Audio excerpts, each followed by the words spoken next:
Service commission यानी BTSC के तरफ से आप लोग स्टाफ नर्स का रिजल्ट जो है जारी किया गया है। ठीक है। अब इसमें बहुत सारे लोग हमसे पूछ रहे हैं कि स्क्रूटनी का क्या होगा, स्क्रूटनी का क्या होगा, स्क्रूटनी का क्या फॉर्म भरना पड़ेगा। तो चलिए आज की इस वीडियो के माध्यम से बताते हैं। देखिए, आप नीचे आएंगे तो यहाँ पे नोट्स में स्क्रूटनी लिखा है। After scrutiny of form for document verification a separate categories wise merit list as per clause इतना इतना will be prepare from among a candidate who have passed the exam. कहने का मतलब है अभी जो जिनका एग्ज़ाम पास हो चुका है, ठीक है ना, जो पास कर चुके हैं या कर चुकी हैं, उनका क्या होगा कि अब जो है डॉक्यूमेंट का, ठीक है ना, अब जो है डॉक्यूमेंट का स्क्रूटनी होगा।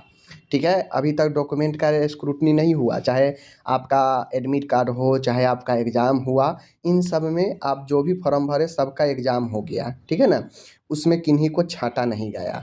लेकिन अब यहाँ पे कह रहा है कि आफ्टर स्क्रूटनी ऑफ फॉर्म, आपके फॉर्म का जो है स्क्रूटनी किया जाएगा, आपके डॉक्यूमेंट जो अटैच है उसका स्क्रूटनी किया जाएगा, और स्क्रूटनी के बाद, ठीक है, जो छँटने वाले होंगे छँट जाएंगे डॉक्यूमेंट के कारण, और जो सही होंगे उनको कैटेगरीज वाइज, जो क्लॉज 5 के 1 है जहाँ पे 75 मार्क का मेरिट है और बाकी 25 अनुभव है, इस आधार पर। फिर 4-5 में है आपका आगे, पाँचवा पॉइंट के अंदर 4-5 है। इसके अनुसार आपका कैटेगरीज वाइज जो है डॉक्यूमेंट वेरिफिकेशन के लिए जो भी एग्ज़ाम पासेड कैंडिडेट है उनको बुलाया जाएगा। ठीक है। तो अब स्क्रूटनी का मतलब ये होता है, ठीक है ना, स्क्रूटनी का मतलब ये होता है कि आपका डॉक्यूमेंट को देखा जाएगा, जांचा जाएगा, ठीक है, और जो है वो अगर आप आगे के वेरिफिकेशन के लिए एलिजिबल होंगे तो आपका नाम मेरिट में देगा।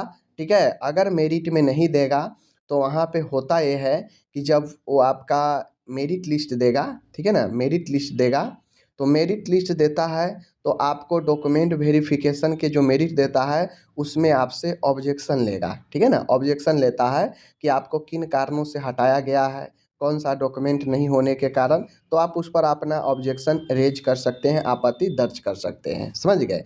लेकिन बीटीएससी ये जो डीवी के लिए मेरिट तैयार करेगा सभी कैटेगरीज वाइज अलग अलग, उसके लिए स्क्रूटनी अपना वो करेगा। जैसे फॉर्म में बहुत लोग गलत डाल देते हैं और डॉक्यूमेंट कुछ और अटैच कर देते हैं, तो इन सब चीज़ों को स्क्रूटनी करके वो जो है डीवी के लिए जो है सारा लिस्ट जो है पब्लिश करेंगे। ठीक है।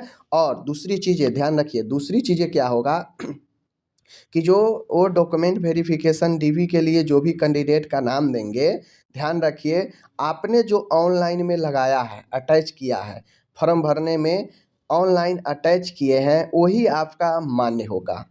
अब आप कहेंगे कि अभी पहले मेरा कुछ नहीं था, मैं कुछ करके फॉर्म भर दिया, अब मेरे पास जो है सारा चीज़ आ गया है, तो क्या मैं उससे वेरिफिकेशन करवा सकता हूँ?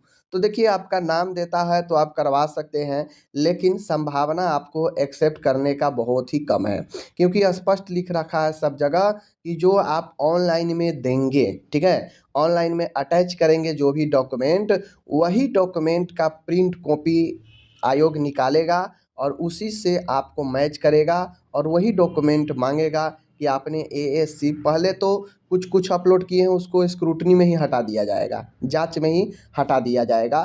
ठीक है। अगर कुछ अटैच करके, जैसे मांगा है मार्कशीट, तो मार्कशीट आपके पास नहीं था, आप कुछ और अपलोड कर दी। मांगा रजिस्ट्रेशन, और रजिस्ट्रेशन नहीं है आपके पास, आप कुछ और एडमिट कार्ड वगैरह लगा के अपलोड कर दिए हैं। ठीक है। तो एग्ज़ाम तो हो चुका है, रिजल्ट आ चुका है, लेकिन जब ये स्क्रूटनी करेंगे तो वैसे ही कैंडिडेट को छांटेंगे जो कुछ न कुछ जो है गलती किए हैं डॉक्यूमेंट अटैच में या फॉर्म भरने में। बात समझ रहे हैं ना? तो इन लोगों को जो है हटाया जाएगा। दूसरी चीज़ें, जब हटाया जाता है तो ऑब्जेक्शन भी लिया जाता है, ऐसा नहीं कि सीधा हटा कर कुछ जो है इस पर नहीं होता है, ऑब्जेक्शन लिया जाएगा कि आपको जो हटाया गया है, ठीक है ना, स्क्रूटनी में छांटा गया है, आप इस पर आपत्ति भी दर्ज कर सकते हैं कि आपको क्यों हटाया गया है। दूसरी चीज़ें, आपत्ति दर्ज करने के लिए देता है कि आप उसमें जो है किस रीज़न से जो है आपको हटाया गया है, क्या आप इससे सहमत है, नहीं सहमत है, तो आप उस पर जो है कारण सहित जो है आप प्रूफ लगाकर फॉर्म को सबमिट कर सकते हैं। ठीक है ना? तो ये ऑब्जेक्शन रेज मांगता है जब वो पब्लिश करेगा, और जिनका नहीं रहेगा छठा ये में नाम रहेगा उनको, ठीक है ना। तो ये सारा चीज़ है। अब यहाँ पे होता ये है कि जब ये स्क्रूटनी को कर लेगा ना, तो आप लोग को लिंक देता है, ठीक है ना। आप लोग को लिंक देता है कि आप देख ले आप में कौन कौन सा डॉक्यूमेंट लगा है, कौन कौन सा डॉक्यूमेंट नहीं लगा है, वो जो है स्क्रूटनी करके आपको बताता है, ठीक है। आयोग देगा आपको अलग से। दूसरी चीज़ ये है कि डॉक्यूमेंट जिनका एकदम क्लियर है उनको तो दिक्कत नहीं है। बहुत सारे लोग डॉक्यूमेंट गलत किए हैं, खासकर जिनका आईएनसी नहीं है, ठीक है, जिनका आईएनसी नहीं था, जिनका बीएनआरसी नहीं था, ठीक है। और खासकर बहुत सारे ऐसे लोग हैं जो अपेयरिंग वाले भी फॉर्म भर दिए थे, जिनका अभी रजिस्ट्रेशन पेंडिंग वगैरह था, तो वो भी लोग जो है फॉर्म भर के एग्ज़ाम दिए थे। तो ऐसे लोग जो है हो सकता है कि जिनका डॉक्यूमेंट सही नहीं हो स्क्रूटनी में हटा दे, ठीक है। तो ये चीज़ जो है कर कर तब मेरिट देगा, और मेरिट देगा डॉक्यूमेंट वेरिफिकेशन कैटेगरीज वाइज होगा। बात समझ गए? तो यही जो है आपका स्क्रूटनी होता है। बात समझ गए ना? तो इस प्रकार से हम लोग जो है मिलते। और दूसरी चीज़ें बहुत लोग ये कहते हैं कि यहाँ पे धांधली हुआ है। मैं बता दूँ, यहाँ पे धांधली हुआ है स्कोर कार्ड में, तो ऐसी कोई बात नहीं है, कोई धांधली नहीं हुआ है। देखिए, नॉर्मलाइज का जो मार्क्स होता है ऐसे ही होता है, समझ लीजिए।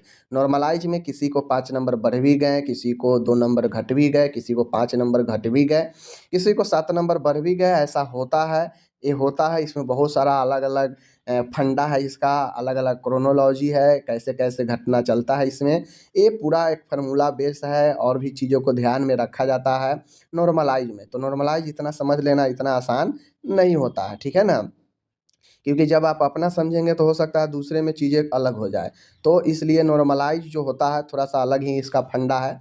और ये अब यहीं पे लागू नहीं होता, जितने भी मल्टीपल शिफ्ट में एग्ज़ाम होते हैं, सब जगह चाहे रेलवे हो, बैंकिंग हो, चाहे एसएससी एग्ज़ाम हो, कहीं भी सब जगह यह नॉर्मलाइज़ेशन लागू है, ठीक है ना? लागू है और सब जगह ये काम करता है। किसी में 5 नंबर बढ़ गया, किसी में 7 नंबर बढ़ गया, किसी में इतना घट भी सकता है।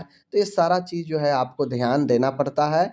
दूसरी चीज़ें जो भी लोग कहते हैं कि इसमें धांधली हुआ है, सेटिंग हुआ है, तो ऐसी बिल्कुल बातें नहीं है। ये सिर्फ़ देखिएगा ना, जब फाइनल बहाली होगा तो सीट इसमें फिर भी 3000 सीटें खाली जाने वाला है। जी हाँ, 3000 सीटें खाली जाएँगी, आप एक बात ध्यान में रख लीजिएगा। ठीक है ना? 11,389 पदों पर बहाली है ना, अलग-अलग सभी कैटेगरी को मिलाकर देखिएगा 2 से 3000 सीटें यहाँ भी खाली जाने वाली है। पास ही नहीं कैंडिडेट हो पा रहा है, इतना सीटें खाली जाएगा, आप लोग देख लीजिएगा, ठीक है। बाकी यही है, स्क्रूटनी में आपका डॉक्यूमेंट को जो है स्क्रूटनी किया जाता है कि कौन जो मांगा गया है एलिजिबिलिटी उसमें के अनुसार डाले हैं नहीं डाले हैं, ये सब चीज़ें देखा जाता है। ओके।